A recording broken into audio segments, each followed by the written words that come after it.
Menindaklanjuti penyelesaian pelanggaran hak asasi manusia atau HAM berat, Menteri Koordinator Politik Hukum dan Keamanan atau Polhukam Mahfud MD menemui para ex-mahasiswa Ikatan Dinas atau MAHIT. Ex-MAHIT dikirim Presiden Soekarno pada dekade 1960-an ke luar negeri.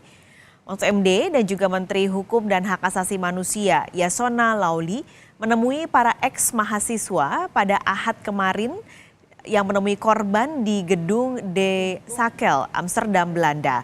Kedua menteri menjelaskan kebijakan pemerintahan Joko Widodo untuk memulihkan hak korban peristiwa 1965 dan kemudahan imigrasi untuk para ex-MAHIT.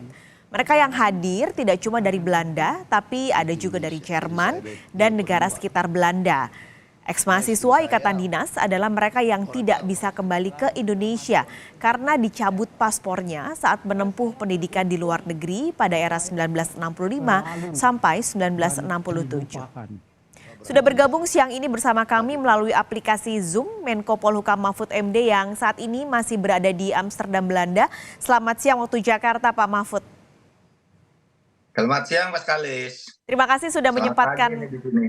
Ya, sudah masih jam 6 pagi, kita sudah jam 12 siang di sini Pak Mahfud, tapi kita mau update sedikit. Pak Mahfud sudah bertemu dengan beberapa eksil kemarin di Belanda. Apakah sudah mendapatkan kata sepakat Pak antara pemerintah dan juga mereka yang hadir kemarin? Kata sepakat karena kita tidak membuat kesepakatan ya. Ini kan bukan perjanjian antar dua institusi, tetapi pemerintah itu atas tugas konstitusional itu memberikan hak-hak konstitusional mereka. Mereka dulu disekolahkan oleh zaman Bung Karno ke berbagai negara, terutama di Eropa Timur, dalam berbagai keahlian. Lalu terjadi peristiwa tahun 1965 yang oleh pemerintah disebut sebagai G30S. Nah, mereka ini rata-rata kan ditanya ketika mereka mau pulang, ditanya kamu membuat pernyataan apa tidak mengakui pemerintah yang baru.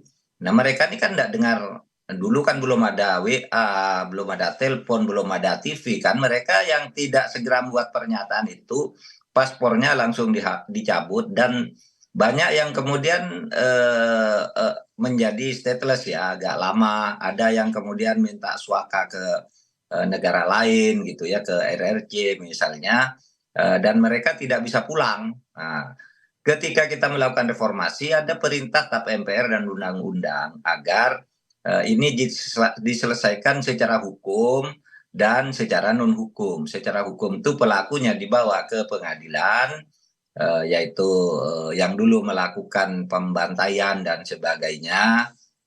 Kemudian yang tidak bisa pulang ini ya diberitahu kalau mau pulang negara akan memberi ya hak untuk pulang. Mereka semuanya senang. Bagi mereka bahwa mereka diakui sebagai warga negara Indonesia dan tidak pernah berkhianat kepada pemerintah Indonesia dan kepala Indonesia itu sudah cukup. Mereka sudah beranak pinak di sini dan mereka cukup minta diakui itu sebagai warga negara yang baik, tidak pernah berkhianat, dan mereka juga banyak yang mempertimbangkan untuk minta status kewarganegaraan Indonesia, tapi sudah ada anak, istrinya dan macam-macam. Tapi ada juga yang sudah menyatakan ingin pulang untuk mati karena udah tua sekali, untuk pada saat meninggal nanti minta dikuburkan di tanah air gitu. Nah, kemarin Pak Menkumham itu langsung memberikan visa khusus ya kepada mereka yang ex-MAHIT ini. Misalnya diberi visa bagi mereka yang ingin menjadi warga negara asal sesuai dengan undang-undang, artinya meninggalkan kewarganegaraan lain.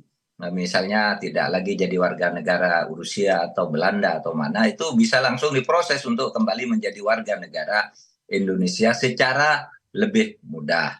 Nah, tapi bagi mereka yang tidak mau pulang karena misalnya ada keluarganya, diberi visa khusus juga, multiple gitu ya, visa misalnya sampai 5 tahun diberikan secara khusus sehingga kapan saja datang ke Indonesia bisa.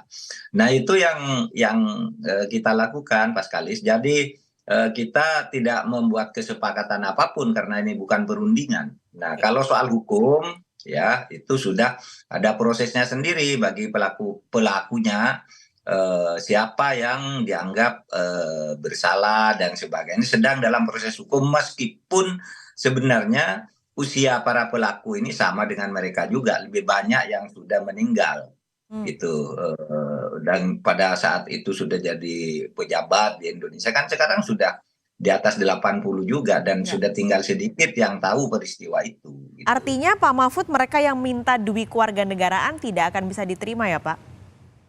Oh, sampai saat ini kita sudah katakan kalau dui kewarganegaraan tidak boleh karena undang-undang kita menyatakan kewarganegaraan tunggal sampai saat ini. Sehingga itu belum dipertimbangkan sampai nanti ada undang-undang baru. Tetapi kalau minta visa untuk berkunjung kapan saja dan dengan perlakuan khusus gitu akan diberikan.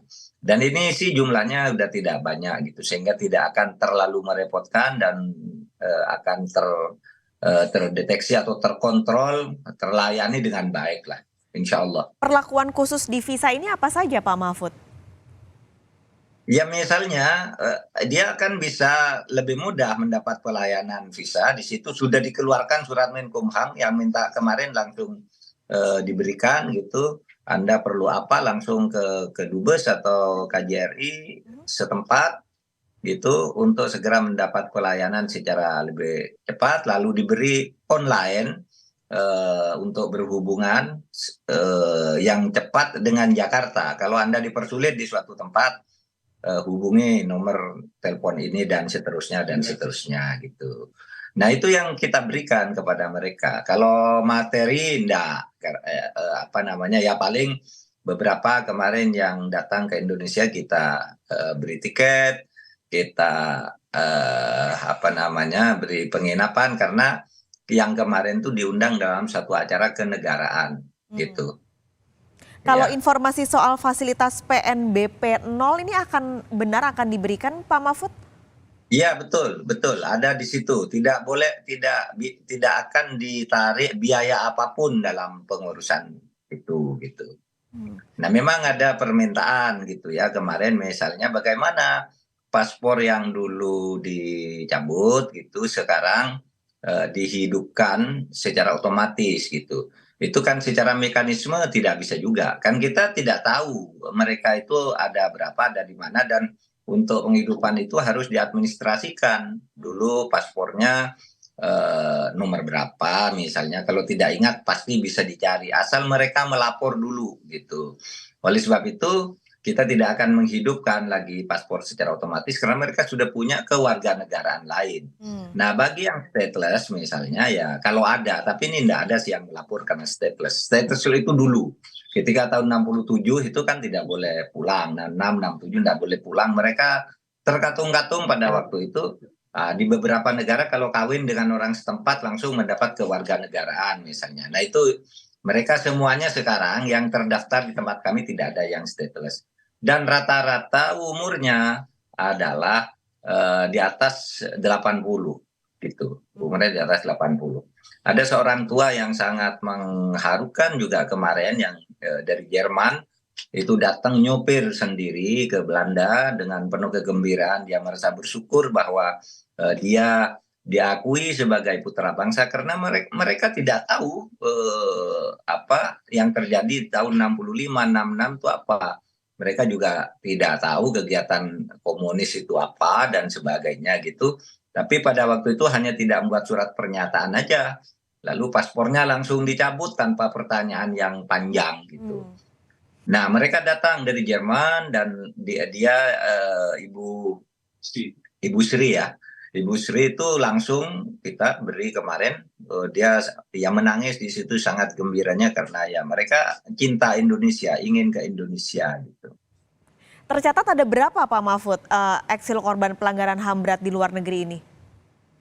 Begini, yang berdasar laporan di sidang kabinet itu dari berbagai negara itu ada sekitar 130 yang masih hidup di berbagai negara gitu ya.